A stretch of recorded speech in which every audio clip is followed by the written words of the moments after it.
All right, welcome back to episode 17 of the Wash Up Sports Podcast. We are your Wash Up Sports hosts, Patrick Quinn, Louis Ortiz, and I'm Bobby Hanscom. Today is Monday, June 10th. As we're recording, it's a very busy time in the sports world. So much to get to on today's episode, including a recap of the Boston Celtics statement wins in Game 1 and Game 2 of the NBA Finals. a recap of Game 1 between the Florida Panthers and the Edmonton Oilers. we're going to have a preview of the UEFA Euros 2024, which begins in a few days.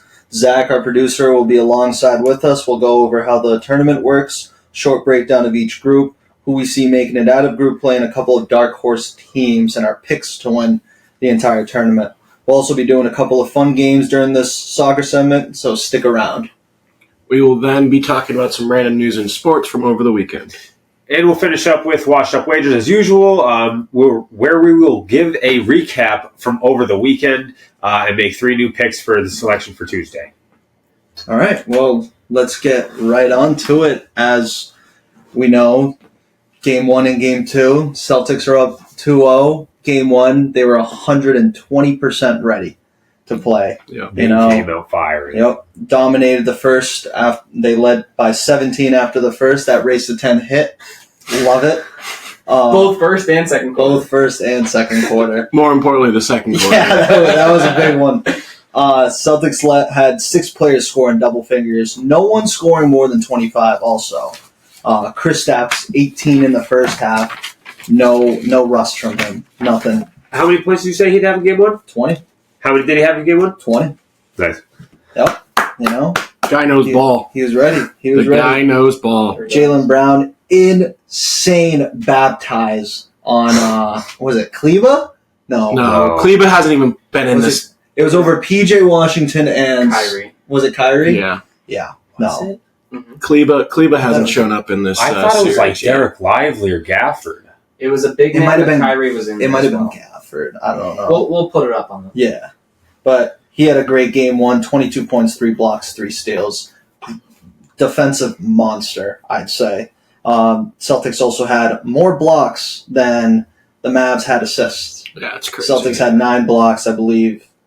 They had the exact same amount. My apologies. Your 2 dark horses have done a real good job so far. Hence, Hell yeah. hence X factors for a reason. They're not playing well. Hence, Mavs aren't playing well. They're X factors for a reason. As I said, Hardaway not playing at all. He played in Game 1. In garbage Didn't time, play. No, it was before garbage time. All right. Anyways, Game 2 was last night, being Sunday, so it was that game was such a much closer game. Celtics came away with that 105-98, despite being 10 for 39 from 3. Luka had a 30-point triple-double, but Drew Holiday led Boston with 26 points, 11 boards, and was an absolute defense monster.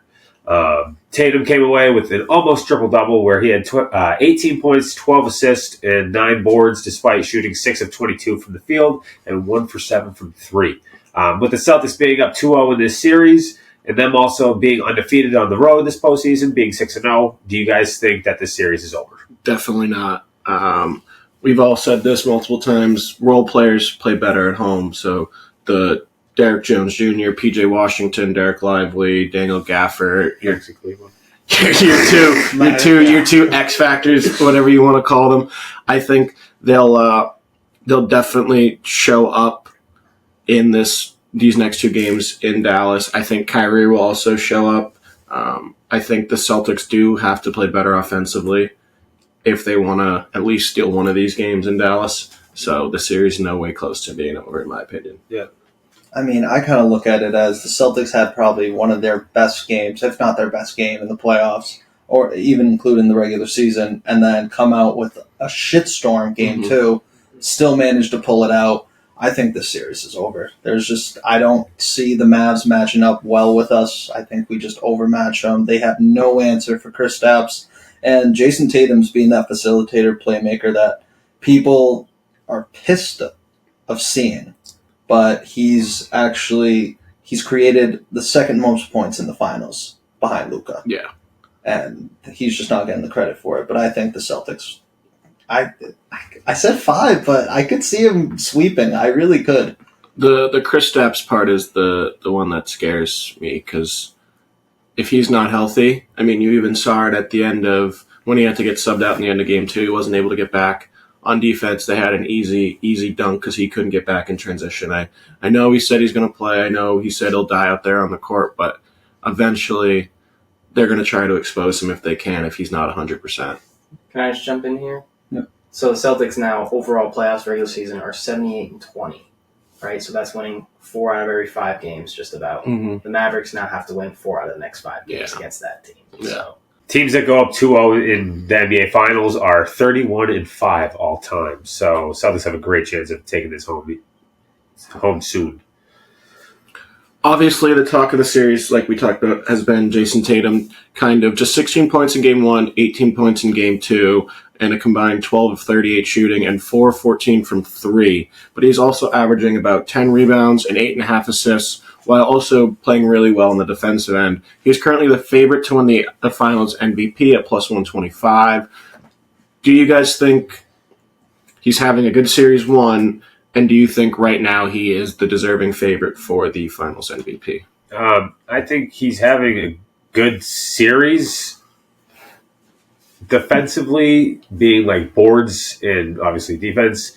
But in the offensive end, like his shots aren't going down, but he's making other plays for the teams. So, like, I don't know if you guys saw this, but, like, every time Tatum and Brown get the ball, They're getting doubled. Immediately, if they get Luka on them, they're blowing by him every Luka time. can't play defense. And then catch. Yeah. They get a wide open shot. So it's like, if you're getting all these wide open shots, you don't need to be the ones that absolutely dominate. But my MVP, who I think so far has been Drew. Having that absolute dominant game in Game 2, and on the defensive end of both sides, like, there's no way he shouldn't be as of right now, in my opinion. But what do you think, Lou? I think he's having a horrendous shooting performance in the finals. He's even said it. He's even admitted it. But he's also told you he's putting his ego aside and creating more chances, because what a lot of Joe Mazzulla has been talking about is create that space, take advantage of the space, especially on 5-on-5, because it's a whole different ball game compared to Indiana. They slow the ball down, so we'll slow the ball down, take our space, and Tatum's been awesome at just driving that ball and kicking it out. Yeah. So I think I would agree with Bobby, though, with Drew being the most valuable player, in my opinion. Yeah, I think it's tough because he's not having a bad series, right? We talked about defensively excellent, guarding whoever he needs to. Defensive rebounds, he's a monster. Offensive rebounds, he's a monster. When the shot's not going down, he's able to get those assists. I think he had 12 in Game 2. But my concern comes down to, what if Derek White, what if Drew Holiday, what if Kristaps aren't making those shots? We're going to need him to start to score. Game 2 literally proved it, where he doesn't need to hit shots. That's not true. Drew Holiday had 24. What if Drew Holiday isn't making those shots? But they still shot 5 of 39 from 3, and Tatum was 1 of 7 from 3. But you're missing you think they missed shots? You think Kyrie's going to have as bad of a game as he's had the last 2? Not at home, no. So that's what I'm trying to say. If these shots aren't going in for these wide open, when we're getting wide open looks, like Drew Holiday being able to knock down and have 24 points, and then Derek White being able to knock down these threes, Tatum's going to have to start scoring, because we all think Kyrie's going to have a better game. Luka's going to have the energy from the home court. The role players are going to have the energy from the home court. So eventually I feel like he's going to have to start to score, because now they're going to let him shoot the ball because they don't think he can score because he's shooting so bad. All right, now he drives past Luka. We'll stop him here. Don't let him have a kick out. Force him to take that mid-range jump shot. Or he even missed 3 or 4 bunny layups in the game. So it's like, if I'm the Mavericks, force him to have to score. Don't let him distribute the ball. Then he starts making his shots. All right, now we got to make a new game plan. He was also, I saw a couple times during there too, he was very timid. Very timid about shooting. So. He had wide open shots. Wide open 3 on the wing. Took an extra dribble and then would try and go by them or pass it away. It's like he needs to. I think eventually he needs to have a game where he has anywhere from 25 to 30. He's just thinking too much. And like Tatum says, what his mom says, I still just think have fun, man. I completely agree. This is what they built this team for. I understand he's shooting terribly, but like they built this team so that if one guy's not scoring, like last year, right, we would get so cold. Yeah. They have Derek White, who can drop 25. They have Drew Holiday, who can drop 25. They got Chris Kristaps, who can drop 25. Sam Hauser went over 5 last night. He's a guy that can make 4 or 5 threes in a game. So can Al Horford. Like and Pritchard. This team just too balanced. Number one. I Number completely agree with that. I will back your point here. Jason Tatum, of players who have shot 150 or more shots in the finals, Jason Tatum has the worst Shooting field goal percentage? shooting percentage, 35%. That's over his insane. career. So I think insane. that's 8 games now in the finals. 35%. Celtics are now, I believe, what are they, 5-0 when Tatum shoots under 40%, 6-0 in the playoffs. Yeah, which is like, it's a bad stat, but it's a good stat too. Yeah. And the other thing I was going to say is everybody wants to talk about how poorly Tatum's playing, but nobody wants to talk about Luka's eight turnovers. Well, but Kyrie. It's Luka- more of the Kyrie. Kyrie had and 12 Kyrie points and both- 16 points. Luka and Kyrie before the series, all the talking heads, all the former players on the media, Kyrie and Luka are the best backcourt in the league, and the best duo in Best the history. best closers too. Yeah, best closers. But they said, compared to Jaylen Brown and Jason Tatum, that even Isaiah Thomas from the Celtics, he said the Mavs have the best 2 players in this series. Not the best duo, the best 2 players. So you're saying Luka, Kyrie, Jason, Jaylen in his rankings. Where's Kyrie been? Nobody wants to talk about that. I completely... The defensive effort that they've put on Kyrie has been excellent. But he'll eventually, I think, make some shots. He missed a couple of open looks, but it's the fact that Luka's doing so much and then nobody else is doing shit for them. Yeah, and the other thing, too, is in most other games, like, okay, take the Timberwolves, for example. You had Anthony Edwards come out and say, I'm going to guard Kyrie, whatever. You know the effort that Ant gives. But say they get in a pick and roll. Okay, Kyrie's like, all right, now I'm going to blow by Rudy. Now I got Mike Conley switched up. You can't do that with the Celtics. But Kristaps the big thing about the Celtics, they're taking away that lob, which the Mavs are so good at. And they've only let up, the one lob in game 2? I want to say they've 59 lobs this postseason, and they've only given up, I think 2 or 3. I think 2. But like when, obviously teams switch against, like on a pick and roll or whatever, you have to send 2 guys at Luka or whatever. Luka's going from Jaylen to a switch on Derek White to getting switched on Drew Holiday. Like, they can't get a break. Yeah. So, I mean, Joe Mazzulla is literally, somebody's getting DoorDash, but it's me. Joe Mazzulla is literally like, you're going to have to score 50 to beat me. Like, that's fine. We're letting him score. We're letting him kind of get into the paint, but we're taking away those passes. Let him be he's not going to beat us single-handedly. Yeah. No. We also had PJ Washington of the Mavs saying after game 2 that Celtics, obviously, like we just said, are the better team out of the 2 and better than anyone they've actually faced in the playoffs, which I don't understand. But I thought everybody in the media was saying the Mavs were the better team. And the West was the better league. Yeah. I will say the West is a better league. The Celtics are the best team in the league. Keep going, though. Well, the Celtics are clearly looking like the best team in the league after being up 2. Anything you guys believe the Mavs can do to make this more of a series heading into Dallas? Yeah, I mean, just them being at home, they'll take one. Like Pat said earlier, role players will come alive, and the stars will be better. Like, the stars will be stars. So I think that they'll take one of these games. I don't think they'll take both, but I think they'll take one and then come back to Boston. But, I think the biggest thing is when Luka's such slow-paced game.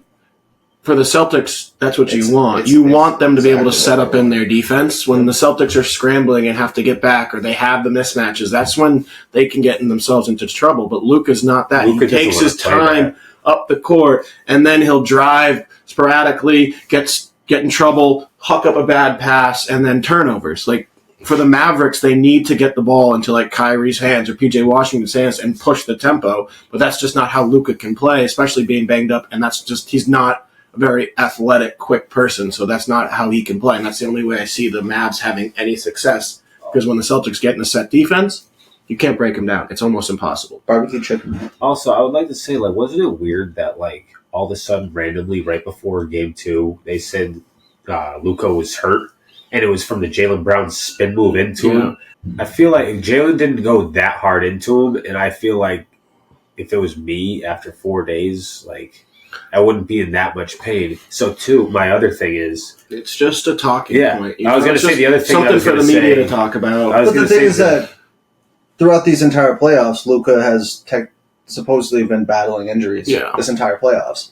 But you don't see any of the media, like, showing him, like, being hurt or anything. But one bad game, now they're showing him, like, grimacing. Yeah. It's just weird. As I was going to say, too, is, like... Let's keep that talk about how the Celtics always play injured teams, you know? Yeah. But I was, like I said, like, if Mavs won game 2, they'd be like, all right, well, the Celtics lost to a hurt Luka. This would be Luka's flu game. Yeah, but like if you were to go reverse it, it's like if the Celtics win, it's like, oh, they just beat her. Well, it's like going back to the Jason Tatum spraining his ankle game. You know, the narrative was, oh, he couldn't play because he was hurt and everything like that. What if the Celtics won that? They wouldn't have changed the narrative there. Exactly. But, hey, let's not kid ourselves. Luka's obviously one of the best. Luka's unreal. Oh, yeah. For the viewers that might be taking this negatively, like but you have to admit. Say Luka went out in game 2 and had like 15 points, the 8 turnovers, and only like 3 assists. Yeah. They would have been like, oh, it's because he's banged up and he has this ribbage here, you know. Yeah. But he goes out and he has 35 and a triple double. It's Luka's on with a broken rib playing or something like that, or Luka's so hardcore. Not gonna stop Luka. No. By the way, only 3 points from the fourth quarter. Yeah, so. He was. That's both games. He's been real bad. He hasn't made a 3 in the fourth. I think it's only 1. He's like 1 for 9 or something like that. It's insane. As we mentioned, Game 3 will be Wednesday. Game 4 this Friday. Both in Dallas. We'll be talking about those more on our next episode airing this Friday. From the hard court to the ice. Game 1 was the other day between the Edmonton Oilers and the Florida Panthers. Panthers took the first game of the series by a 3-0 final score, which, if you didn't watch the game, you would have thought the Florida Panthers just absolutely dominated the game. The Panthers scored in every period, including an empty net with 5 seconds left. Despite the lopsided score, Edmonton, like I was talking about, outshot the Florida Panthers 32-18, and were 0-3 on the power play. McDavid and Draisaitl combined for 10 of those shots, but the real story of this game was my Conn Smythe prediction winner, Sergei Bobrovsky, 32 saves, made every save he saw, became the 5th goalie to record a shutout in Game 1 of the Stanley Cup in the final in the last 40 seasons. Wow. Yeah. Only 5? That's actually nuts. There was actually a thing on DraftKings that said, will there be any shutouts? And I had it clicked when we were doing it. I think I go, what was the odds? I think it was like plus like 400 or something. Yeah, that has to be pretty high. That's juicy. Yeah. The only thing the Panthers really had going for them in that game was the fact that they won the face-off battle and they were more physical, out hitting the Oilers 57-32. What do you think was the biggest takeaway, Lou, from Game 1? I think how Edmonton just couldn't score the puck. Bobrovsky was just a wall, you know? Like, I feel like throughout the playoffs, Florida has been the one kind of taking more shots than all their opponents. And all of a sudden, I saw the shot score. It was like 17 of 4 in like the second. Yeah. Like, are you kidding me? And Florida had 2 goals at that point. Exactly. Yeah. It's literally first shot on net, first goal. But that would be my biggest takeaway. How about you, Bill? I kind of agree with you. I said top players on Edmonton not scoring on 10 shots. I feel like that's also huge, too. You need your top 2 guys to be dominant. I don't know how many. I believe I saw like 3 or 4 times. It was just one-on-one against Bobrovsky. I was crazy saves. Yep. And some rebounds, too. The one that he was just on his back. And then he kicks his legs up like that. Oh, my God. I was watching something, and PK Subban was talking, and the biggest takeaway he had was the fact that Edmonton didn't want to elevate the puck. Everything when they were trying to shoot, they were trying to keep it low, and Bob was easily getting his pads down below. He's like, you're not going to be able to score on Bob low. You have to elevate the puck. And if you watch those breakaways, every single one, they're here, they're trying to deke it around them, and then go on the weak side or even go through the 5-hole. They're not elevating the puck at all. So I think that was the biggest thing was, Bob made some great saves, but Edmonton didn't do enough of elevating the puck and finding that gap between the arm pad and the leg pad was the biggest thing for me. The Oilers, I think, had a power play in the second period they were absolutely just peppering, right? They had like 3 or 4 shots on the power play, and Bobrovsky literally made every freaking shot. I think I remember. I think that was the same one that he, at the end of it, he flipped over. Yeah, it was. Yeah. They literally just moved the puck so well. But I bet my life savings that they don't go another game in this series without scoring. No, and that's speaking of that. Game 2 is tonight as we're recording. It's going to be the same thing. Do we think it's going to change? No, I think Edmonton saw the tape, kind of like what you said. They didn't play any high pucks. I think Oilers actually start converting on opportunities, like our producer Zach said. That we don't see the Oilers getting shut out that much, especially with with the line they have. So I think Oilers convert and they take game 2 to tie it. Yeah, I agree with you, Lou. I also still think that they'll win in 6. I still think it's I just think that they're too, like I said earlier, too dominant, and you have to have your top guys score. Good. So that's not going to not happen again. Yeah, I mean, if you watch the game, like I said when I was introducing the recap, Edmonton played the better hockey. They had the better chances. Florida made a lot more mistakes. They just didn't capitalize. And I think Florida makes those mistakes again tonight. I believe Florida's first goal was off a mistake from Edmonton, too.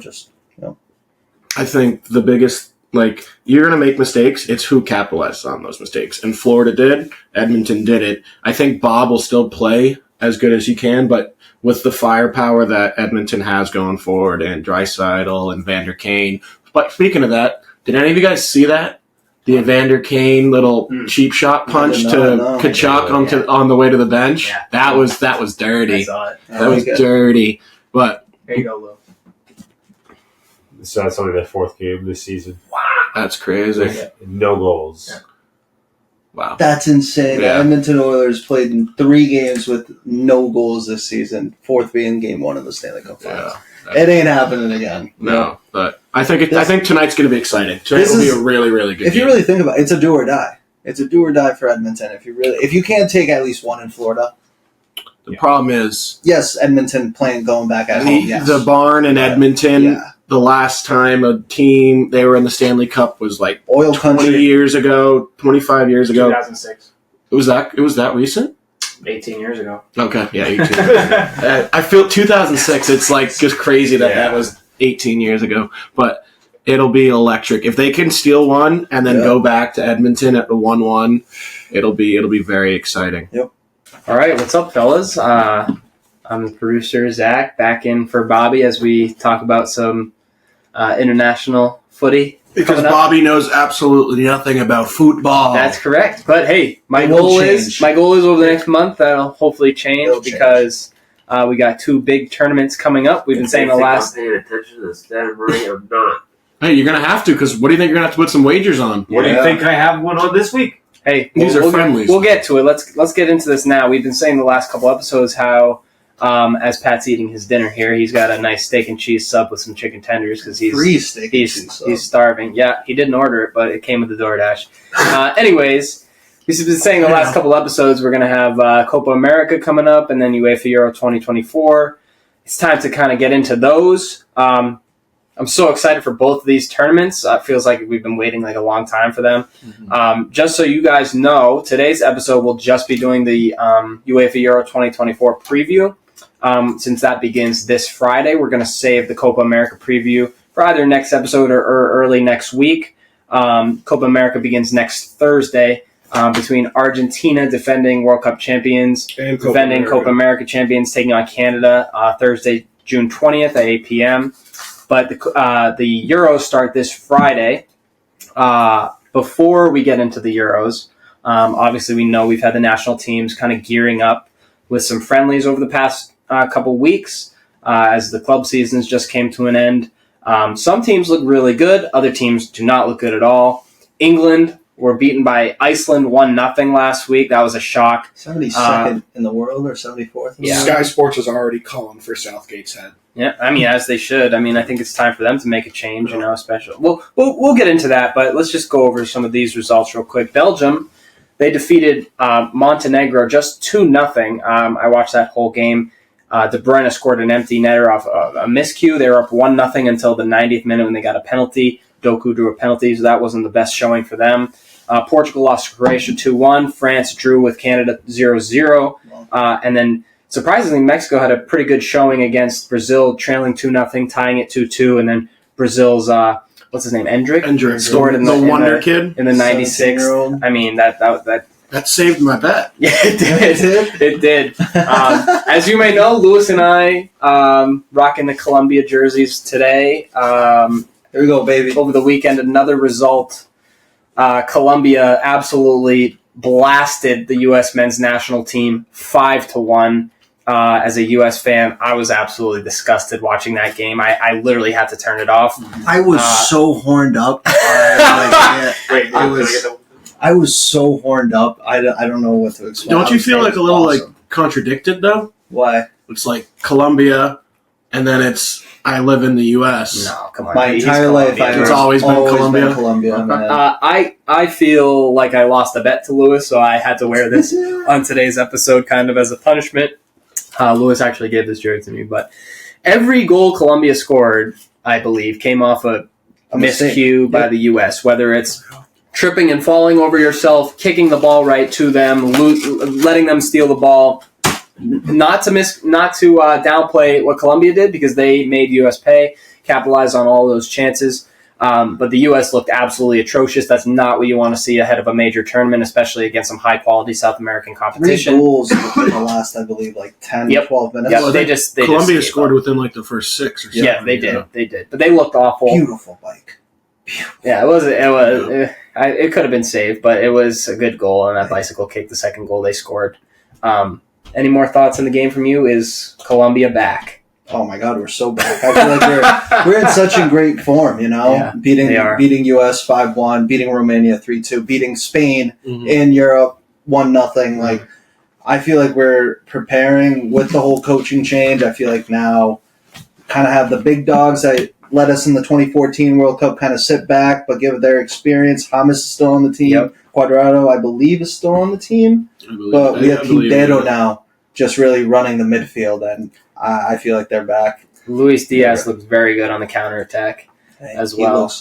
If you're a Colombia fan, I think you got to think Argentina, Brazil, Uruguay. Those are the 3 big dogs, and then Colombia's right there. Like, Colombia on any given day could compete with those 3 teams, and I think they have to be one of the favorites going into Copa America for sure. They're in a truly great form. So, Pat, let's change the subject here a little bit. On the other side of that 5-1 defeat, the U.S. men's national team, obviously not what you want to see ahead of this tournament. Is it time for a coaching change if the U.S. does not come away with a result in this Copa America tournament? Yes. Yeah, retweet. It should have been a coaching change like 2 years ago, in my opinion, when this whole issue came about where Gio Reyna wasn't getting playing time, and then Greg Berhalter got suspended by the U.S., and then they were making this big announcement, they're finding a new coach, and you bring back the exact same person, and he hasn't changed shit. They play boring. They don't try and break anybody down. It's just boring to watch. They even got lucky in qualifying for this. Like, they had to, I think it was, didn't they, in the, was it the Gold Cup? Where they almost lost to Jamaica, and they had to come back, and they won in like the 95th minute. They scored, and then it went to extra time. It was the Gold Cup last year. Yeah, and it's like, but the U.S. had a second team for that tournament essentially, and that was when I think they had that interim coach actually. Who was the interim coach that they brought in for Burkhalter? I forget the guy's name, but nevertheless. But I think if they don't make it to at least the quarterfinals in this, they don't get out of the group. He needs to go, because this is like Belgium has had, and they've cycled through coaches. Yeah. This is the golden generation of the U.S. soccer right here. Everyone's getting in their prime. They've played in the World Cup. They've experienced what it means. Yep. But the problem is, I think they just lost their shot. Yeah. Jesse Marsch is now the head coach of Canada. Jesse Marsch was a coach in Germany, was a coach in England, knows the U.S. soccer, was a coach at Leipzig and Salzburg, and then also coach at Leeds, knows the players really, really well, coach in the MLS, and then you let your freaking cold neighbors upstairs sign him and take him from you. It's like, I don't know what we're I'm doing. still holding out that we get Pep Guardiola in a couple of years. He was at the Celtics. He did deny Barca return. Yeah, he did. He's next year, just last year for Man City. He said in the past that the U.S. could be a job he's interested in. But we'll move on. Copa America doesn't actually start until next week. As I said, the opening game next Thursday between Argentina and Canada. So we'll get to that on the next episode. That being said, let's leave Copa America for next week. Let's get into UEFA Euro 2024. Let's go across the pond. Yep, across the pond. That tournament begins this Friday in Germany. Yep. The first game is between host nation Germany and Scotland on Friday at 3 p.m. 3 games a day, guys, for the next 2 weeks. Oh. I mean, Lewis, you're on vacation this week, so, I mean, you'll catch the tail end of it, but, like, come on, dude. Hey, there's nothing better when it's Euro time or it's World Cup time, and it's just game at 9, game at 12, game at 3. And then Copa at night. Like, it's just beautiful, awesome. beautiful. Awesome. I mean, I know I've gotten yelled at work because I'm just focused on my phone, or one of my monitors is on that, not paying attention, but it only happens, like we said, this is every 4 years. World Cup's every 4 years, so it overlaps. So there's 2 years in between, but it's like these are the best tournaments. Yeah, agreed.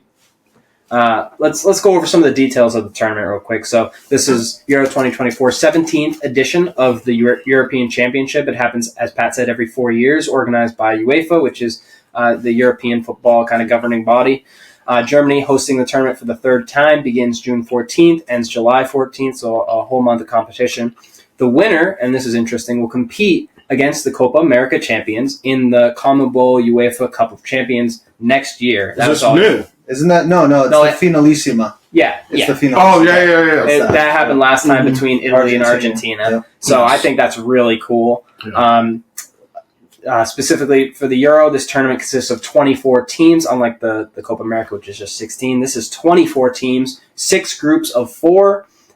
Georgia is the only nation making their Euro debut. The state? Not the state. Georgia, the country. Georgia has what's his name from Napoli? I don't know. I couldn't tell you. His name is bonkers to say. It's like Kwariski,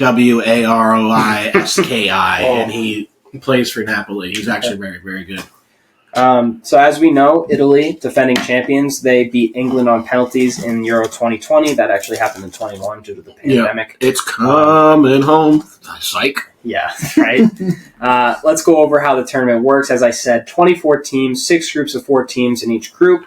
Everybody plays 3 games against all the other teams in their group, so kind of like a round robin. The top 2 teams in each group after that advance to the round of 16. So those 2 out of the 6 groups, that's 12. Then you have the 4 best third-place teams will also go to the round of 16. So out of the 24 teams, 16 advance, and then after that it's knockout stage, single elimination football. Let's go through some of the groups. Group A, we have Germany, Scotland, Hungary, and Switzerland. Group B, we have Spain, Croatia, Italy, and Albania. Group C, Slovenia, Denmark, Serbia, England. Group D, Netherlands, France, Poland, and Austria. Group E, Ukraine, Slovakia, Belgium, and Romania. And Group F, we have Portugal, Czechia/Czech Republic, whatever you want to call them, Georgia, and then Turkey. Having looked at some of those teams, it's obviously exciting to, kind of make your predictions, kind of imagine what's going to happen over the next couple of weeks. What is the best group? I'll start with you, Lewis. In your opinion, the best group in this tournament? For me, the best group, I'd say the most entertaining group, Group B. Yeah. Spain, Croatia, Italy, Albania. Mm-hmm. Me, little group of death there. Yep. I would say reigning champion, and then 2 of the big dogs in Europe. Always World Cup teams. Croatia World Cup runner-up 2 World Cups ago. Spain obviously World Cup winner in 2010. Yep.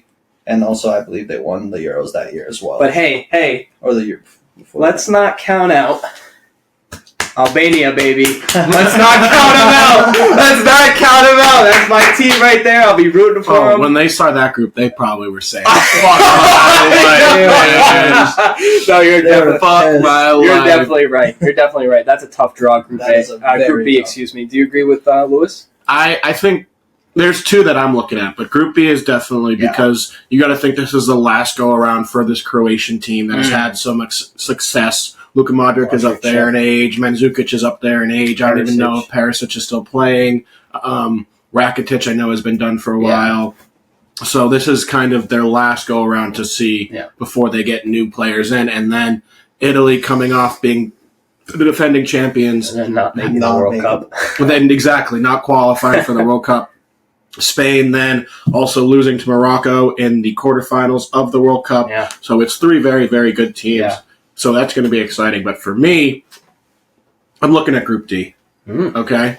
I think France is by far the favorite. Yeah. But the Netherlands now with the news that Frankie de Jong will not be playing in the Euros due to not being fit. And then that Poland is still right there. Poland that could be a little... So that, for me, I think the best group in terms of... You look at the names, you see Spain, Croatia, Italy right there, bam. Yeah. But then you look down, it's the battle for that second-place team between a kind of depleted Dutch side and then a Polish side coming off their first qualification for the World Cup 2 years ago was a very, very big step for them, and it'll be interesting who gets that second spot. I'm going to disagree with both of you. Okay, those are obviously 2 very good groups. I'm going to say that my best group is Group A. Wow. Okay? And hear me out. I'm going to get to that throughout this segment. We have multiple questions coming up. But Group A, Germany, Hungary, Scotland, and Switzerland. Okay? So Germany, obviously the hosts, they're one of the favorites in this tournament, right? They have some of the best players in the world. Mm-hmm. They're always a favorite for every single tournament. Yeah. Don't have to say anything for them. Hungary, they were in last Euro's group of death. Yeah. They played France, Germany, and Portugal. Wow. Okay? They lost to Portugal in the opening game, but they tied against France and against Germany. Okay? Before last week's friendly against Ireland, they actually did not lose a game for 2 years. Wow. Okay? So I think this team has dark horse potential. I'm going to get a little bit of that as we go on here. So they're another team to watch out for. And then also Switzerland. Switzerland's one of the most experienced teams in this tournament. What? You got Hungary? Okay. Well, we'll get to that. But I have Switzerland, and Lewis has Switzerland. But so, I mean, hey, how can this group not be good if you guys have the, you know what I mean? Switzerland, I'll also get to that, one of the most experienced teams in this tournament. And then Scotland also has some talented, Premier League players, stuff like that. So I think that's one of the best, if not the best. Yeah, I think that's an extremely good group. It's like those names just don't jump out on the paper. On paper, it doesn't look like. But I completely agree with you. Switzerland knows what they're doing. Yeah. They've been almost always in a major tournament. They know what they're doing. Scotland has very young players. They gave England a very good match when they played in last Euros, and then Hungary was Szoboszlai have a really good season with Liverpool. Is going to be the captain of that team. They're going to be a very, very, very good team. All right, so that being said, we've gone over one of our favorite groups ahead of this tournament. Now, a lot of big countries in this tournament. Who do you think is one, Pat, that is going to have some trouble in this group stage? I have 2 for you. Okay. I got the Netherlands, like we talked about, because we just talked about the injuries that they're having, and it just seems with this Dutch team under, I think it is Ronald Koeman, if I do remember correctly, they just never get it done. Mm-hmm.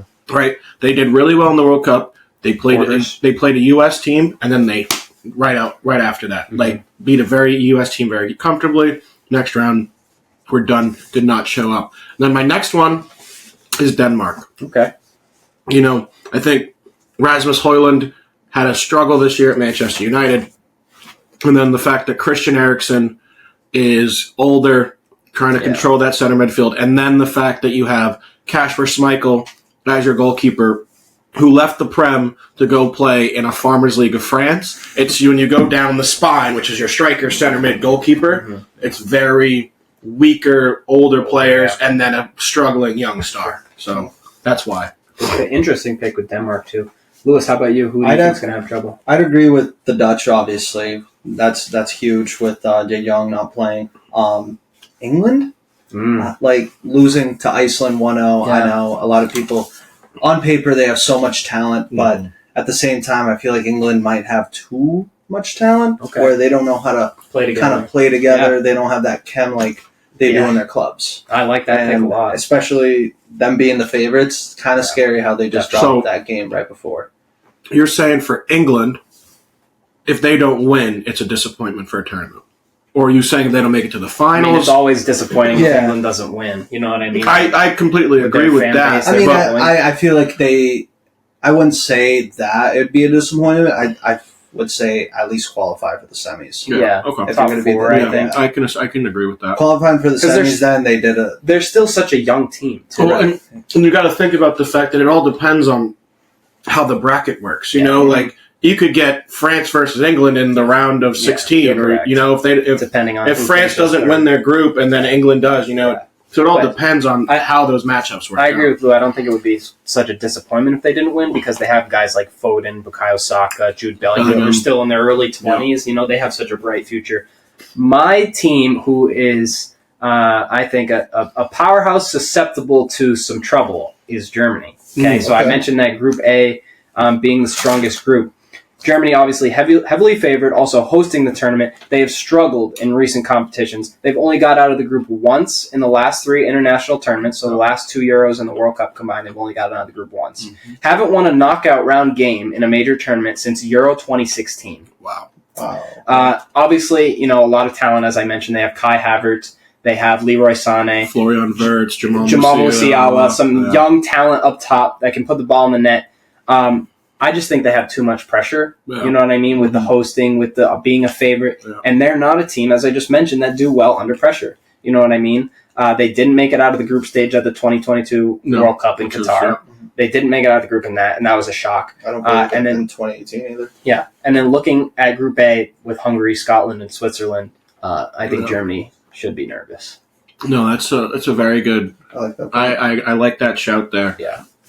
Let's move it on here to our dark horse teams. I know you guys kind of alluded to we all alluded to our dark horse teams, but Lewis, who is your dark horse team for this tournament? Who could be a shocking team to make it out of the group stage, make a Cinderella-like run in this Euro? I mean, as you mentioned, I would say Group A has a lot of potential. It can go either way, but I have Switzerland being a very experienced side. You know, also having some great players and Shaka. What do they have? The Kanji in the back. Mm-hmm. They have oh my god, Ebola. Shaqiri Ebola man. on top. Yep. I mean, And then they even have Jan Sommer in goal, who's a very solid goalkeeper. you could potentially see this team either going second or even winning the group. I agree with you. Let me back him up real quick before I get to you, because Switzerland was one of my dark horse picks. As you mentioned, the Shaqiri, Xhaka, Jan Sommer kind of big trio. It might be one of their last runs 100%. together. They're getting older. Yeah. Switzerland has actually lost just one time since the World Cup in 2022.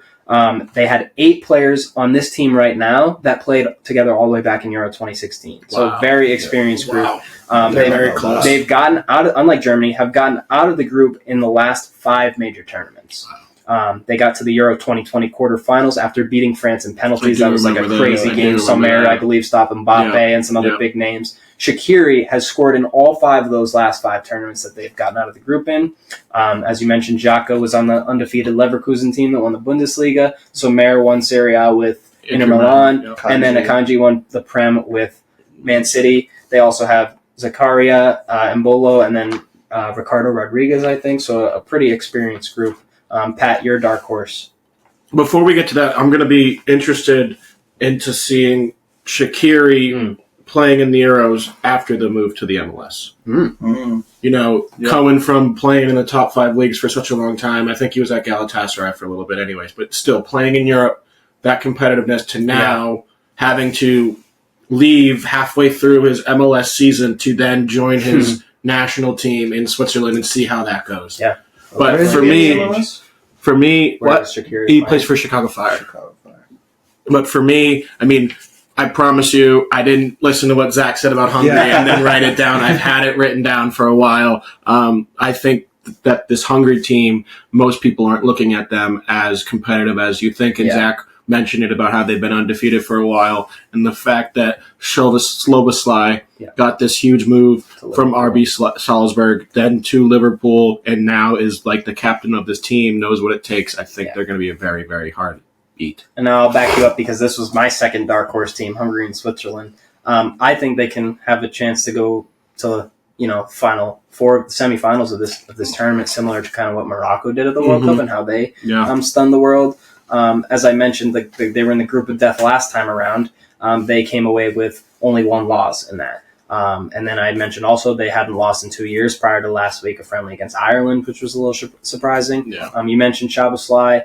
They have a lot of young players. They have an outside back, 20 years old, to play with Bournemouth this year. I forget his name. And then they have Peter Gulashi in goal. He's a very experienced 35-year-old goalie that's been with them for a while. He plays in the Bundesliga, doesn't he? Yes. And then my other stat for them is they have beat Germany once and tied them twice in their last 3 matchups. Germany in the group here. They've seen each other. They also beat England home and away in 2022. So I think this team has a chance to get out of the group, make a good run. That being said, let's go group by group here. So Group A, Lewis, who do you have making it out top 2 teams? I like Germany, Switzerland. Okay. Pat? I got Germany, Hungary. I'm going to go with Switzerland and Hungary, and I'm going to have Germany make it out as the third place. Because, like I said, they don't do well in major tournaments, so not recently anyway. Group B, Pat, Spain, Croatia, Italy, Albania. Who do you see moving out of this one? I have Spain winning the group, and I have Croatia still just like a fine wine. They always know how to advance in these tournaments. I have them coming in second. Lewis? I have Spain winning, but I have Italy advancing. Okay. I think I'm also going to have Spain winning the group. I'm going to have Italy coming in second. I'm going to have Croatia move on as a third place team. Sorry to my Albanians. I'll be rooting for you, though. Group C, Lewis, Slovenia, Denmark, Serbia, England. Who comes out? I like England winning that, and let's do a little Serbia. Okay. I have England and Slovenia. Interesting. And then I have Denmark as a possibility as a third place. Okay. I'm going to go England and Denmark. I'm going to go 2 favorites in this group just because I don't know too much about Slovenia and Serbia, and I think I know that Denmark and England have more talented players. Let's go to Group D now, Pat. Netherlands, France, Poland, Austria. I have, obviously, France winning the group, and then I have Poland coming in as my second place team. I like France. I don't think anyone else would not choose France winning that group, but big loss for the Dutch, but I feel like they'll pull it off and get second in the group. I'm going to agree with you. Slightly, actually. I think I'm going to have France winning the group. I think I'm going to have Poland coming in second. I just think Lewandowski's a guy that can put the ball in the net. Absolutely. You always need a guy like that on your team. And I'm going to have Netherlands moving on as a third place. I might change my mind on that. I think we also forget that Poland has Wisnik Szczesny in goal as well still. Yeah. That's a big factor for them. Group E, Lewis, Ukraine, Slovakia, Belgium, Romania. That's an interesting group with Belgium, obviously a big favorite. You have them winning that one? Yeah, I'll have them winning that one, absolutely. But give me Ukraine for 2. I like Ukraine. Love it. Love the pick. I have the exact same thing. All right, well, why don't I just triple down. I'll go Belgium and Ukraine, and then we'll wrap it up, Pat, with Group F, Portugal, Czech Republic, Georgia, and Turkey. What do we got? I have Portugal and Turkey. Lewis? I was gonna Portugal, Turkey. I would have them maybe Czechia in third, but Georgia might get spanked. I'm gonna go just for the hell of it. I'm gonna go Portugal. I'm gonna go Czech Republic. And I'm going to go Georgia, making it as a third-place team. Because why the hell not? Why the hell not? There's a lot of pressure in these tournaments. You never know what can happen. It'll be interesting how Kalinoglu plays for Turkey. Czech Republic tied today against North Macedonia 1-1. Yeah, wow. North Macedonia. What, they got a population of 600? Yeah, literally. All right. The final is going to be held in Berlin, Germany on July 14th. Pat, who do you have lifting that trophy as a winner of this tournament? I have the team that's going to lift this trophy is the team that played in the most exciting football match I've ever watched in my life and ended up on the wrong side of history, allowing Argentina to win their World Cup. I have France. I think this is France's tournament to lose. Yeah. If you think about France, in almost every position, they have 2 to 3 guys that on any other national team would probably start. Yeah. So I think it's France's tournament to lose. And it'll be interesting to see. England's really, really good. I think Portugal's still trying to figure out how they can move on from the Ronaldo era. I think Belgium's very old right now. Netherlands, we've talked about numerous times.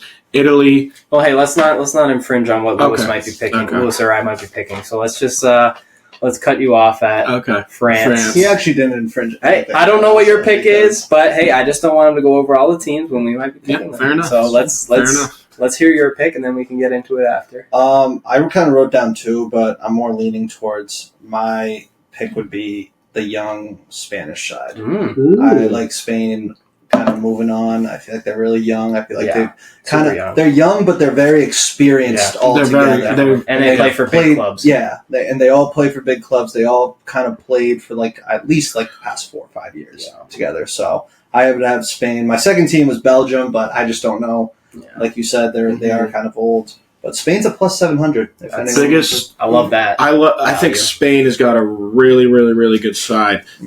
The biggest thing that scares me is who's going to play in net for them. Spain. Yeah. Is it going to be David Raya? Is it going to be Unai Simon? Is it going to be Kepa? If you look at all three of them didn't have the greatest. They didn't have the greatest seasons in the world. So that's for me. That's the biggest question. Great I have value for Spain. At plus 700 though. Super Bowl. What about De Gea? He's retired years ago. Okay, well. It was worth a shot. At least you know who he was. Not the greatest. That is true. Spanish tenure, I would say. No. Let's go to my pick now. I got Georgia. No, I'm just kidding. Lowest odds. My pick, I'm going to side with Pat here. France has something to prove, right? Yeah. That amazing World Cup final, coming off a tough loss in that. They're a team that also is going to get everybody's best shot, though. But the talent is, on paper, who's better than this team? And they have the best player, I believe, in the tournament. Wagons.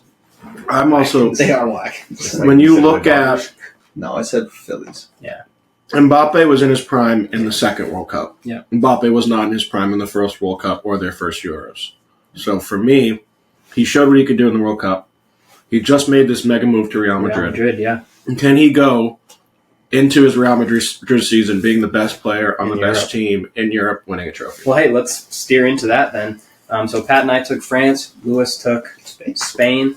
Pat, talking about Mbappe here, is he your player to watch in this tournament, or do you have somebody else that is kind of ready to have a big tournament for their national team? For me, I already know what Mbappe is. Mm-hmm. We've already, in my opinion, he's the best player in the world. There's always that conversation between him and Erling Haaland. He can do more than Erling Haaland. He's more versatile. He can play outside, inside, whatever.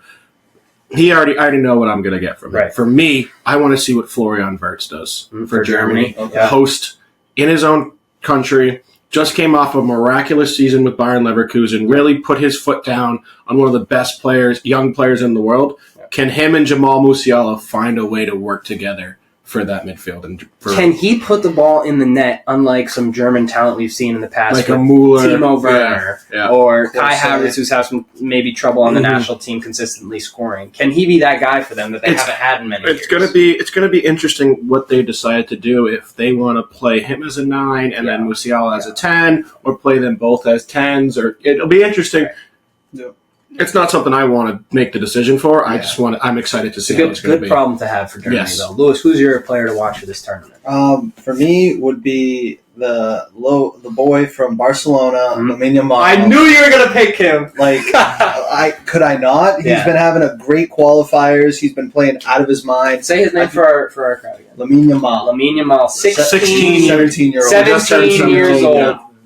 Lamine Yamal. Barcelona kid, prodigy. Yeah. Was the youngest ever Champions League final scorer. Yeah.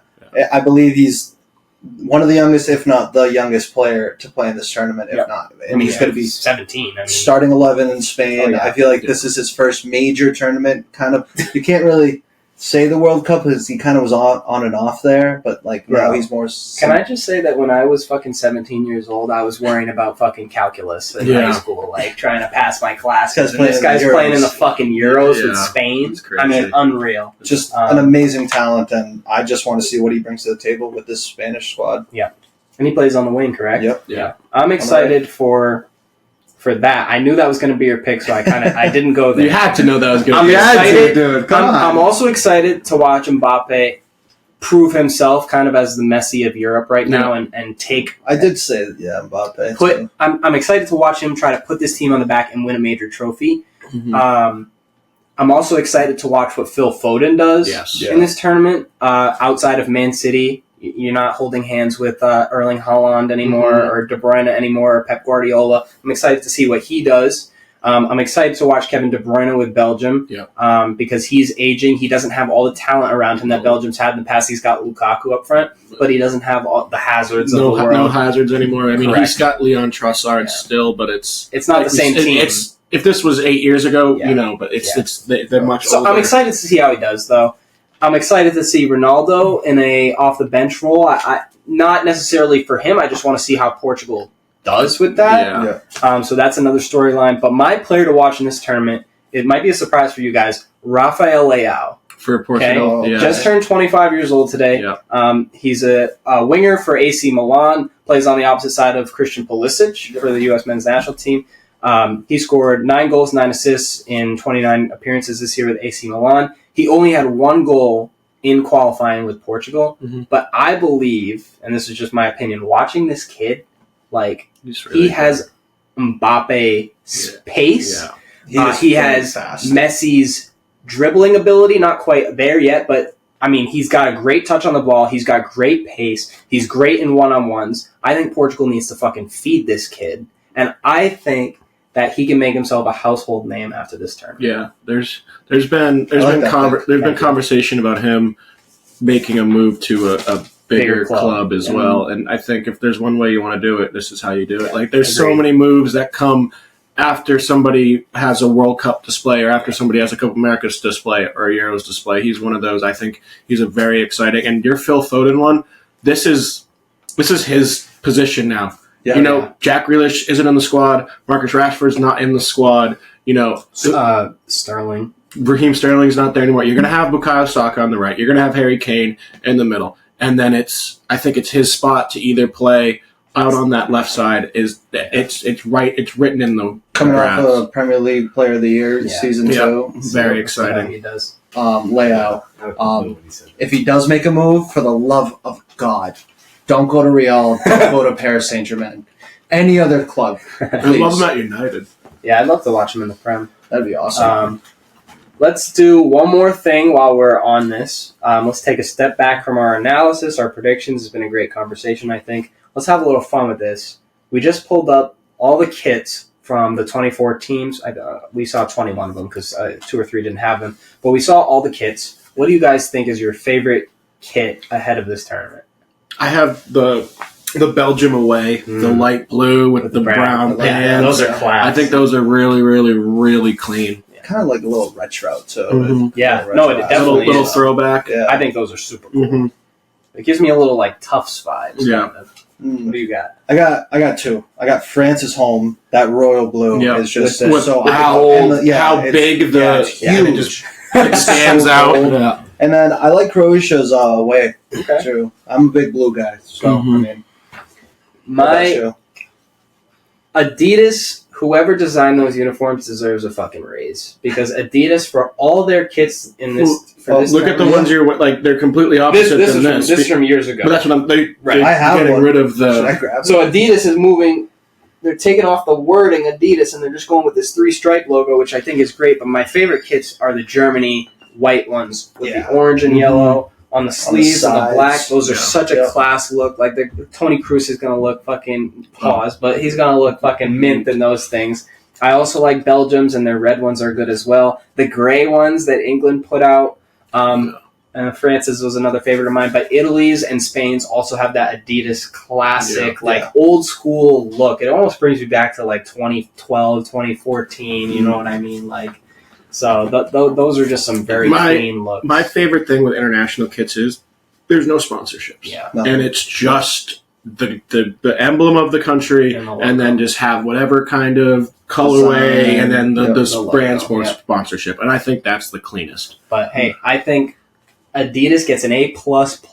I think Nike gets about a C because their uniforms over recent years have not. Oh, been I bad. hate the middle. I hate the Yeah. middle logo. It's on each Awful. side. Awful. Yeah. Puma gets an F because their uniforms all look the same. And they're Pumas are fucking atrocious. terrible. I can probably guarantee you that Ukraine's is just either all blue and all yellow with Yep, like that's what they- their emblem, and it's just boring. Well, anyway, cannot wait for this tournament to start. We'll give you guys updates throughout the tournament. Maybe once knockout stage comes, we'll do a little bracket, have a little challenge between the four of us. Speaking of challenges, though, Lewis. We're gonna in honor of international football here, we're starting back up. We're gonna play a couple of games. So our first one, we're gonna do you know your ABCs? We're gonna bring it back to elementary school here. Because I don't know if Bill does. Bill, what comes after H? Don't sing. Q. I mean, it does technically. It does technically come after it, but not directly. How does it after. work, Lou? You didn't say directly. How it works is we're going to take turns naming soccer players that begin with the letter of the alphabet. For example, if I start with A, I'll name a soccer player that starts with A. Pat does B, Zach does C, so on and so forth. Then we'll do the same thing for last names. boy. If you can't come up with the name with that letter, you get one strike, and if it happens a second time, you're out. Oh. I guess I didn't read the rules before this. I did not know that. All right, so who wants to start? Lou, you want to start? First name A. Does it have to be anyone, or does it have to be like Anyone in the world, any player. First name A. Ansu Fati? All right, and I'll have B, Bukayo Saka. Pat, you have C. Cole Palmer. Do they have to be playing? Yeah. Current players. D. Oh, it has to be first name. Fuck me.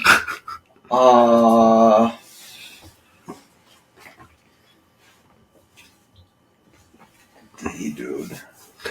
You already done on D? Yeah. That's crazy. Give me a strike. I can even think of one. Who? Diego Jota. Wait. Shouldn't he be playing? No. No, he's playing the Definitely, that's a strike for Lewis. All right, put the camera on me. I got E. And I'm going to go with Eden Hazard. I'm saying he doesn't still play. He doesn't still play? Mm-mm. How does he... He's retired. Oh, see? I mean, he's Ah! national. Give him a strike! Well, then I'll go... All right, give me a strike then. Give me a strike. I'll take a strike. All right, I'm so probably we're going to gonna get a second strike. All right, well, who's somebody for E. E then? Eric Dyer. Okay, good one. Lewis F. Fucking... I just said one. Hmm? When we were doing the players to watch. Let him figure it out. I actually can't F. F. Wow, I'm Just so think bad about at names that this. start with F. That's what I'm trying, man. Federico Valverde. Yeah. There you go. I'm going to go... I got G. I'm going to go Gio Reyna. There you go. H. Harold Kane. Harry Kane. Lewis's favorite player. I can think of a last name. Well, we're doing first names, so that's tough. I don't know that many. I can think of a couple last names, too. What name starts with I? Igor? You know what's funny? Is Igor a soccer player? I'm sure there's an Igor. I was thinking in my head, Igor Slahimovic. For some reason, That's that sounds... Ibrahimovic. For some reason. You got anything?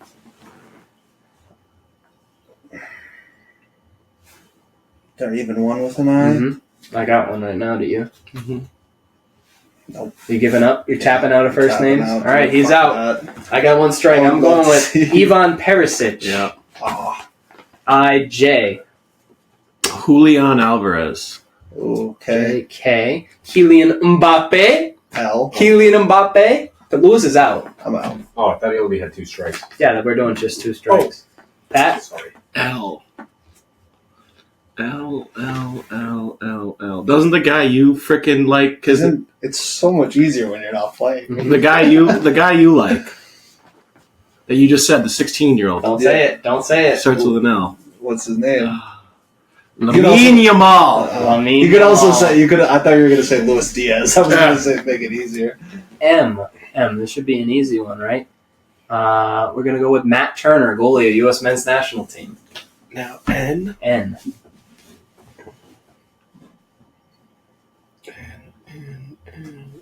N'Golo Kante. Oh, that's a good end. Wow.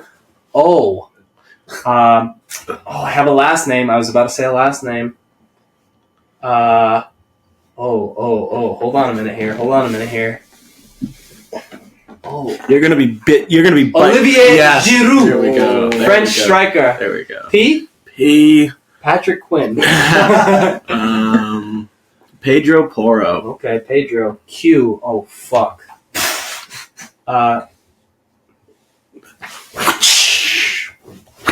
Now, is that his first name? It's his only name. Charisma? Yes. Okay, thanks for the help. I was going to say Charisma, but I thought that might have been his last name. We'll count it, I guess. R. We'll go with I got one. R. R should be so easy. Yeah, R is easy. R should be so easy. Got it like this.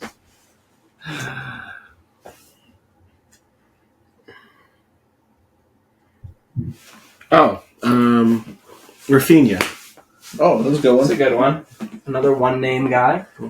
We'll go S, and I will do Sergio Busquets.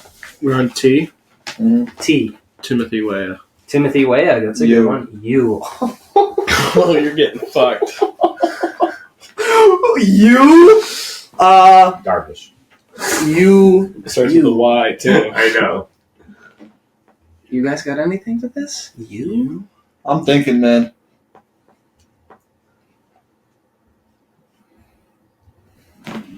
I think I'm tapping out, Pat. I think you win the first names. I don't got anything for you. Do you have anything for you? Then that's That would be a one strike for him, and then we'll see if he could finish it. I don't got nothing. That's hard. What do you got, Bill? Oh, he's counting down. I don't have a first name for you. No, I don't either. We'll have to See you look later. that up. V, Pat, since I'm out. V. Victor Valdez. Yeah, right. V. Legend. Yeah, he was a goalkeeper. Yeah. I know. Thanks. V.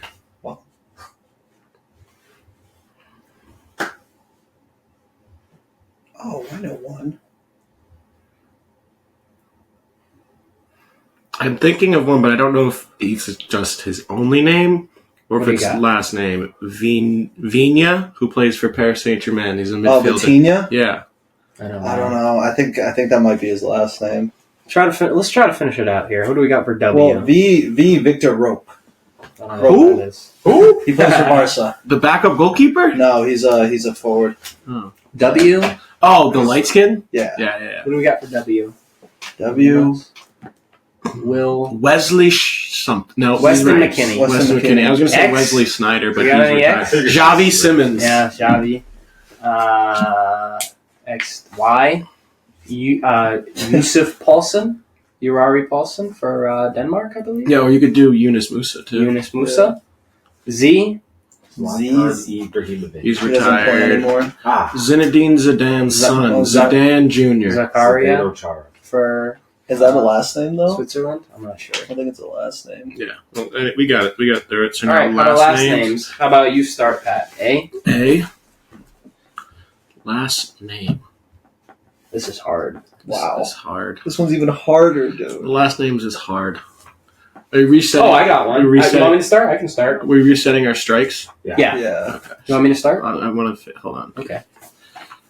Yeah, we just got 1, 2, 3. Don't mind. Jordi Alba. I was going to say David Alaba That was for good. Real Madrid. I'll go B, and I'm going to do, again, Sergio Busquets. Okay. C? Who do you got? C.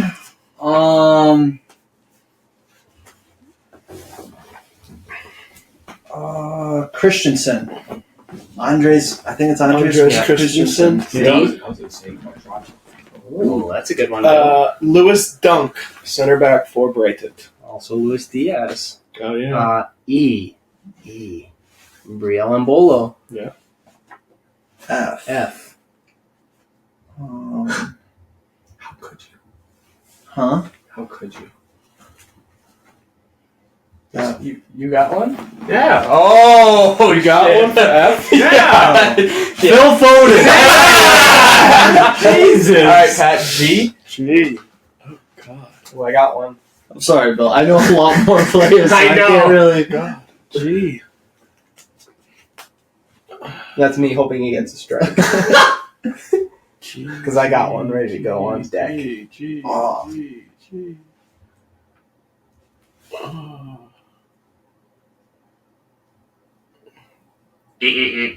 Strike for Pat. Antoine Griezmann! Fucker. H. I got one. Yeah, I got one too. H. Why am I good at this?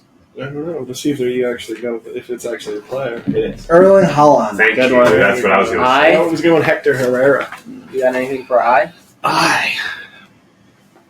Oh, fuck off, Patrick. I got one.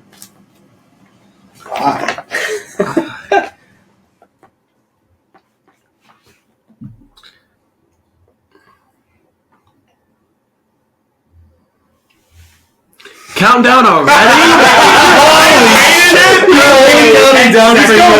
Quick for me, bro. 10 seconds. 5. I don't know. Pat's out. Insigne for the Italian. Yeah, Icardi. Yeah, Icardi too. Yeah. Fuck off. J. J. Oh, come on, Lou. What? It was already said. J. Oh boy. Oh I can't boy. think of it. I don't know. You said it! Oh my god, this is painful, guys. Oh. Come on, Lou. Let's say it's one of the people. One of the Well, I can give him a No, countdown. no, no, Fuck no, off. no, Give him a you countdown. He's not even giving a countdown, dude. That's what I said. He's only counting. Only down. fucking me, bro. J. Deal. Diogo Jota, whatever the fuck his name is. All right, Fuck J. What's happening? K.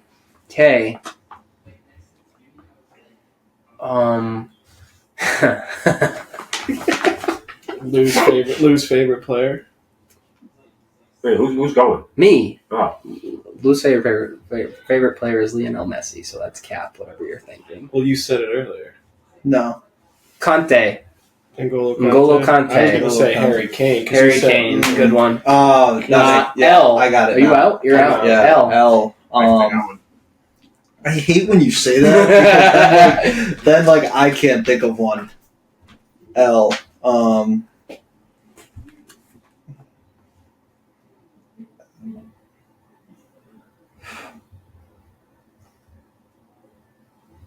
Hugo Lloris? Lloris, yeah. Lloris is a good one. M.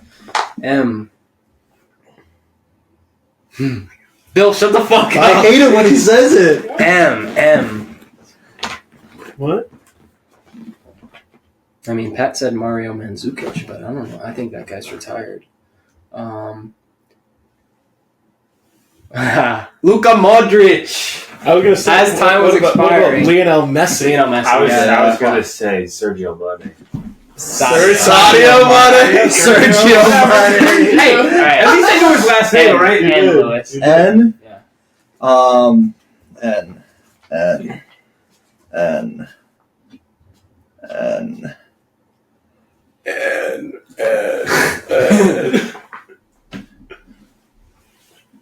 Give him a couple seconds. N. Last name N, dude. Holy shit. First name what? What? I got one.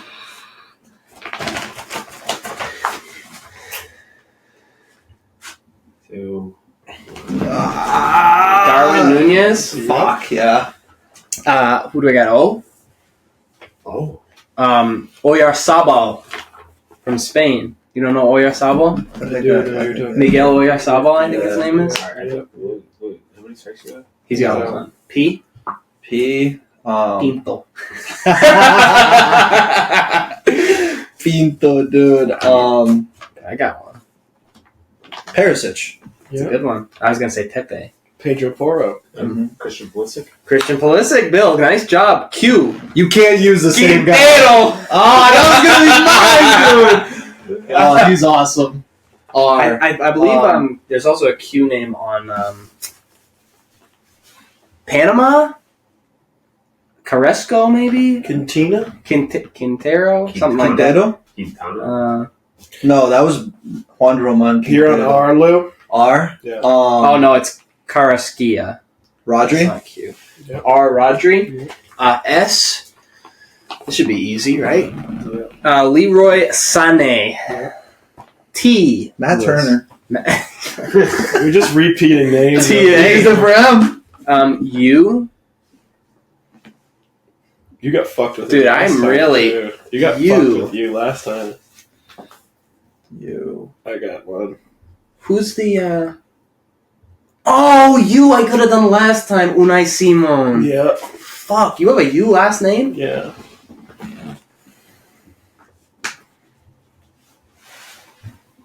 It's another Italian. It's another Italian. Go ahead. Udogi, the left back for Tottenham. We're gonna have to look up some U names after this because I'm struggling. That's a strike, Lou. Who do you got for V? V? Yeah. Lucas Vasquez. Mm-hmm. And I have W. W. Timo Werner. Destiny Udogi. Okay. X. Xhaka. Oh, wow. Granit Xhaka. Wow. I don't know if I would have come up with that. Y. Ramin Yamal. Z. Last name Z. Can we complete it? Last name Z. Ante Zizic. Oh, come on, Lou! Come on, Lou! Come on! Come on, Lou! Left foot. Champions League winner. Yo! He's not. Do you know what I'm talking about? No, but I have one. I mean, it might be the same guy. Z. Yep. Bill? Oh, my I got another. Well, dude, last time I counted him down after this long, you said, "Oh, give him a couple more seconds." That's great, Mike. Go. I got a couple. I got one. Hakeem Ziyech. There you go. That's what I was thinking. ZH. Yeah. All right. Pat wins first names. I win second names. All right, Bill. Get back in here. Let's wrap it up here. All right, let's jump back into business. Now it's time for some random news in the sports world. UConn head coach Dan Hurley turned down the Lakers head coaching job. He will stay at UConn to try and three-peat. He turned down a 6-year, $70 million deal, according to Woj. 68-11 record at UConn the last 2 years. Will attempt to be the second ever team to three-peat, joining UCLA. Did you see they did a clip? It was when LeBron was lost his mind in that Celtics game earlier in the year. Mm-hmm. It was like Lakers fans, after finding out Dan Hurley decided not to coach the Lakers and stay at UConn, and it was that clip. Who the fuck would want to coach that dumpster fire? Nobody. No thanks. Former Lakers head coach Darvin Ham, who was fired by the Lakers a few weeks ago, is heading back to Milwaukee to be an assistant. He was previously an assistant there before taking the job in LA. NBA Commissioner Adam Silver said he is open to an expansion team in the future. Notable cities are Las Vegas, Seattle, and others. I hope it's fucking Seattle. I want the Supersonics back so bad. But I don't even know if they could be the Supersonics. Because that's OKC. But there's no... I'm pretty sure they would allow the rights. Could have it. Well, it would be a Charlotte, New Orleans situation with Pelicans and Hornets. You know what I mean? I don't know. Also, they were saying that they might branch out of the U.S. in places like Mexico and Canada. Nope. Not Mexico. Yeah. Canada's I'll okay. take Canada. You said Mexico City. That'd be stupid. League has not expanded since Charlotte in 2004 when they were formerly known as the Bobcats. Yep. Silver concern is that adding 2 teams could bring a talent dip and feels great about where the league is at right now. Mavericks head coach Jason Kidd seems to take a subtle shot at Jason Tatum over the weekend between games 1 and game 2, saying Jalen looks like he's the best player in Boston, trying to get them to separate. Celtics responded well, downplayed his comments, and winning game 2. In the WNBA, Caitlin Clark of the Indiana Fever dropped 30 points and tied the rookie record with 7 threes in the win over the Washington Mystic on Friday. The Mystic have moved the game to the home arena of the Wizards to fit all the fans that wanted to come see Caitlin Clark play. How many, Bill? Over 20,000. Yeah, that's more than what fit in the TD Garden for the NBA's Finals Game 2. It's a small arena, man. Yeah. It gets packed. It does. Despite this performance and all that Clark has done for the game for women's basketball, Clark was snubbed from the U.S. Women's team. I don't know why, dude. That makes no sense. Well, read the next bullet there, and it'll make even less sense. Yeah, the roster included 42-year-old Diana Taurasi as well as Chelsea Gray, who has not played in the WNBA at all this year. God, that's so stupid. Bro. Yeah, it really is. It really. Caitlin said she is motivated by the decision and said that they woke the beast. Yeah. I mean, that's just crazy. I mean, all the reporters now, like the females, are like, "Oh, like she's not ready. She's not, dude. Like she's fucking better than all these." Are you kidding me? A woman who hasn't played in the WNBA this season and a 42-year-old Diana Taurasi? Yeah, they're gonna lead US.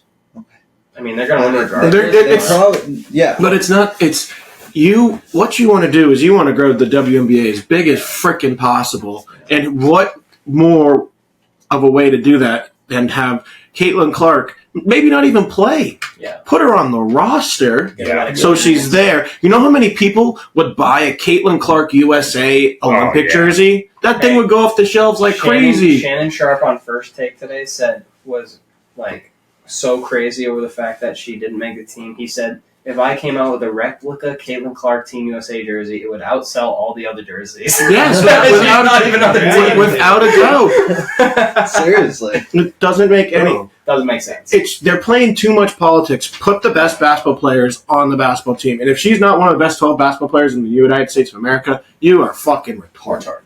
Yeah. It is baseball season. Baseball's heating up. We'll go quickly through a couple things over here.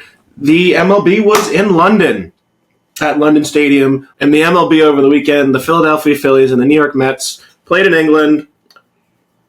We saw Bryce Harper hit a home run, and then go into a soccer knee slide celebration in the first game of the 7-2 win on Saturday. Give it like a 4 out of 10 slide, though. It was awesome, though. It was awesome. Well, I thought that counts. The Phillies choked a 9th-inning lead in the second game on Sunday, and the Mets won 6-5. By J.D. Martinez.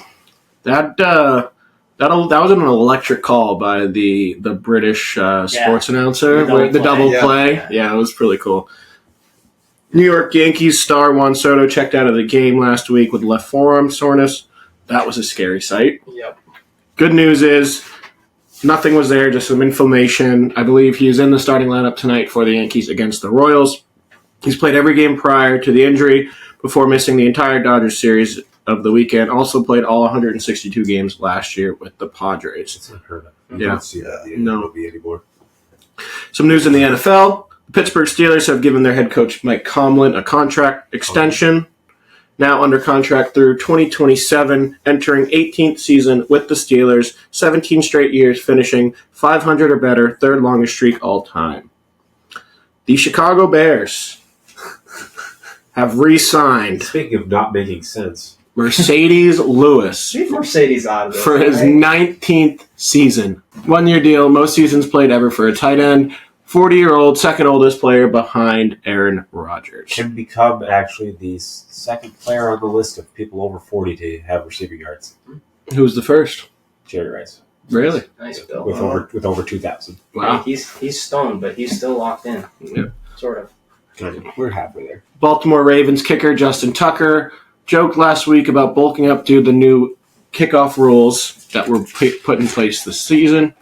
Picked up from the XFL, the new rules are that the kickoff will remain at the 35-yard line, but players from the kicking team will line up on the opposing 40-yard line just 5 yards from where the return team lines up. They can't move until the player touches the ball. Tucker joked about gaining 3.8 pounds, but said he wants to still be out there to help his team make plays on kickoffs. You know what's crazy? He's got the longest field goal kick ever. Now it's going to go even longer with him with his fucking leg gaining weight. Yeah. Former Miami DB and now free agent Xavier Howard got himself in some trouble over the weekend. Not a shock. What is it? Allegedly sent explicit photos of a teenager of his mother because she refused to get an abortion. The teen's mother was in a relationship with Howard, who recorded them having sex. God damn it. What a guy. Imagine you're just on your phone with your friends, go at a movie or something, and then you see a text from Xavier and Howard, and it's him porking your fucking mother. It's so crazy. We already mentioned this earlier in previous episodes, but now it's official. New York Giants tight end Darren Waller has officially retired after 9 years due to injuries. Happy trails. Called that about a month and a half ago. Is it really due to injuries, or is it due to the fact that he cheated on his wife and put out one of the worst songs of the summer? You think he's going back into his cocaine days again? I hope not. I'm gonna go back to Cocaine making or music. I thought it was heroin. I don't know. I thought it was heroin. Yeah, maybe it is. He's gonna be going back to music. Yeah, I don't know if that's... All right, Pat, wrap it up. The Chicago Bears and the Houston Texans will kick off the NFL preseason on August 1st in the Hall of Fame game in Canton, Ohio. Honestly, I love watching the Hall of Fame game. The players hate it. Just gets me ready for the NFL season. I love you, Bill. The players hate it. All right, boys. Big news in the NHL. New Utah NHL team has come down to their 6 finalists for their team name after 500 over half a million votes here. The Blizzard, the Hockey Club, Mammoths, Outlaws, Venom, Yeti. No powder. I hope it's Yeti or Hockey Club. No squirters? Soakers? Soakers. I kind of like the Blizzard and the Yeti. Yeah. Either one too. But fans can vote again for their favorite on June 20th. They will be wearing Utah on all their jerseys in their first season before a new logo and branding is created for them to wear in 25-26 season. They will share a home with the Utah Jazz at Delta Arena also. Let's move on to some kind of wild news here. Oklahoma won its 4th straight D1 softball championship, sweeping Texas. Kind of dominating, a little dynasty there. Oh, yeah. They've been dominating for a while, too. Yeah. First team to ever win 4 straight softball national titles. They're 8th overall, moving them to 2nd most all time. Jake Paul and Mike Tyson fight has now been moved to November 15th after Tyson had to postpone due to an ulcer flare-up. So, might be plus money for him, but I might be taking him. Iron Mike, baby. Iron Mike. Boxing star Ryan Garcia arrested Saturday for felony vandalism. Seems like he's always getting into something. He's always got to be in the news. Yeah. Beverly Hills Hotel accused him of over $15,000 or about $15,000 in damages. Damn. Always getting into something, man. Tennis, Lou. Used to be your sport. Tennis. Yeah, I played tennis back in the day when I was like 10. No pun intended. No, nothing wrong with tennis. Yeah. Tennis is great. I mean, after dropping 3 or I believe 4 straight games to lose the 3rd set, Carlos Alcaraz defeated Alexander Zverev in the Men's French Open Championship on Sunday. Kind of a very intense game if you actually watched it. The semifinal, too, he lost the first 2 sets and then won 3 straight. Oh, wow. Yeah. Guess he just got to get warmed up. He's the first ever French Open title for the Spaniard. He's now won on the hard courts at U.S. Open, grass courts at Wimbledon, and now the clay courts. It's at Roland Garros. 21-year-old becomes youngest to win majors on all 3 surfaces. That's kind of wild. That is crazy. That is insane. You know, I was looking at something. The last time a player named Federer, Nadal, or Djokovic was not in the final of the French Open, when do you think it was?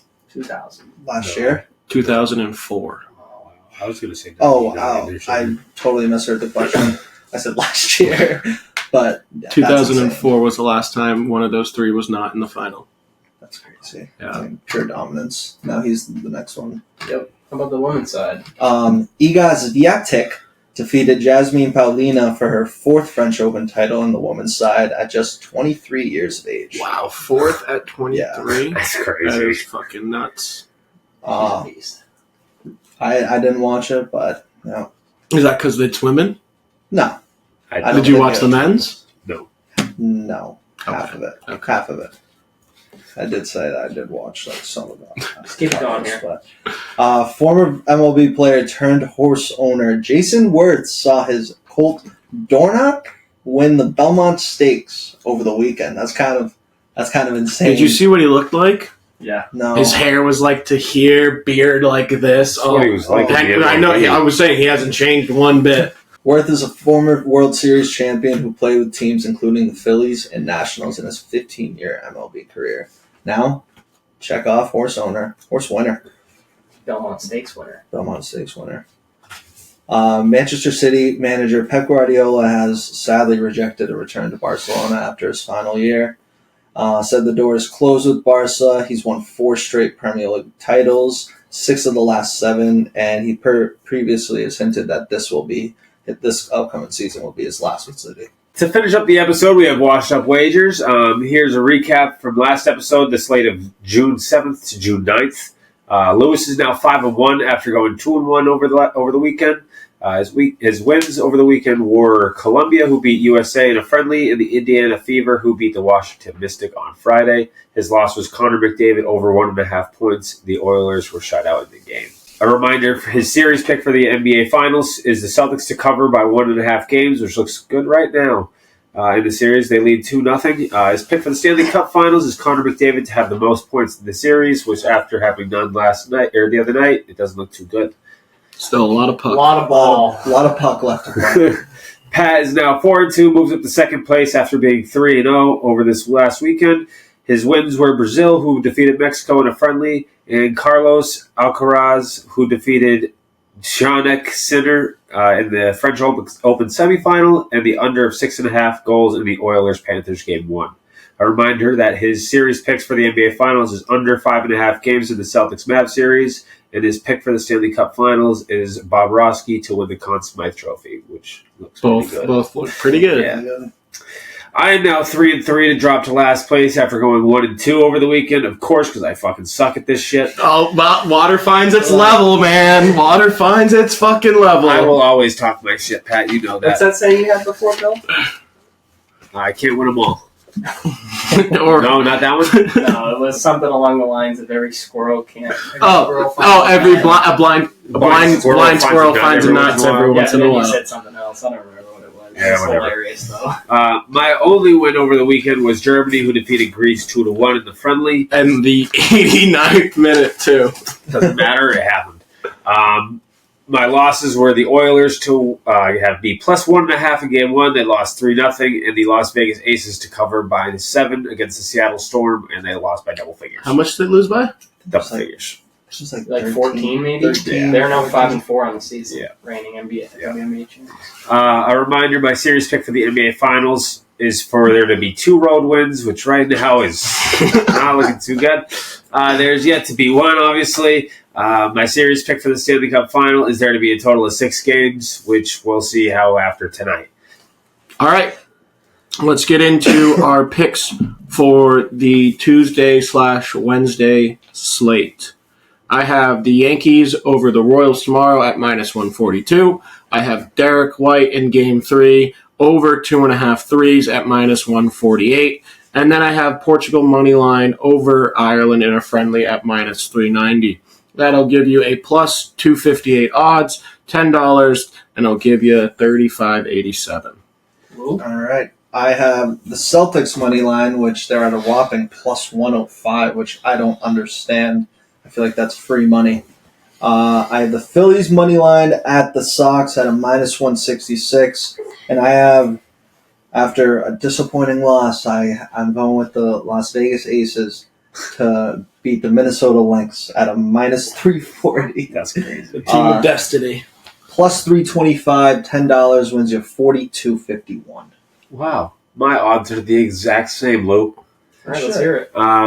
I have Kristaps Porzingis over 19.5 points, rebounds, assists. Diamondbacks money line versus the Angels with Jordan Montgomery on the bump. And we have Brazil money line against USA and the friendlies because USA just got smoked by Colombia. What are the odds on that, Bill? Plus 325, $10 for 42.52. And what are the odds on Brazil? I want to say it was like -350. Dude, it was like -210. Really? Yeah, I looked at the text. I was like, Oh, Brazil is really? minus That's 210 against the fucking That's USA. it. I'm That's fucking it. obliterated. Yeah. Yeah. Thank you for joining us for episode 17 of the Wash Up Sports Podcast. We release new episodes on YouTube and Spotify every Tuesday and Friday. Like this video, subscribe to our channel, and give us a follow on Instagram, Twitter, and TikTok. Our usernames for those can be found in the description below. Thanks for watching, and as always, stay washed.